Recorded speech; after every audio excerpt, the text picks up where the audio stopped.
Hi friends, welcome back to my channel SRC collections. ఇప్పుడు మనం SRC కలెక్షన్స్లో కొత్త స్టాక్ అండి, శివలింగాలండి. ఇది నర్మదేశ్వర శివలింగాలండి.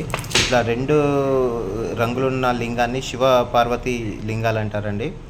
నర్మదేశ్వర శివలింగాలు ఇవి అందుబాటులో ఉన్నాయి. ఇవి ఇంట్లో కానీ వ్యాపార స్థలంలో కానీ పెట్టుకొని, పూజ గదిలో కానీ పెట్టుకొని పూజించుకోవచ్చండి. అసలు మన శివలింగానికి ఏ వాటితో చేస్తే ఎటువంటి ఫలితం వస్తుంది అనేది మీకు నేను ఇప్పుడు క్లియర్గా చెప్తానండి. కొబ్బరి నీరుతోటి మనం అభిషేకం చేసినట్లయితే సకల సంపదలు కలుగుతాయండి. నీరుతోటి అభిషేకం చేస్తే మనలోని 10 దోషాలను తొలగిస్తుంది. అదేవిధంగా పాలతో మనం అభిషేకం చేసినట్లయితే మనలో ఉన్నటువంటి 100 లోపాలను సరిచేస్తుందండి శివలింగానికి. మనం పాలతో అభిషేకం చేస్తే, పెరుగుతో చేసినట్లయితే మనలోని 1000 బగ్లను డిబగ్ చేస్తుంది. అదేవిధంగా నెయ్యితో అభిషేకం చేసినట్లయితే మనలోని 3000 దోషాలను తొలగిస్తుందండి.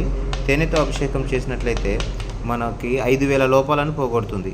చక్కెర మనలోని 5000 లోపాలను దూరం చేస్తుంది. చెరుకు రసం అయితే మనలోని 10,000 దోషాలను తొలగిస్తుందండి.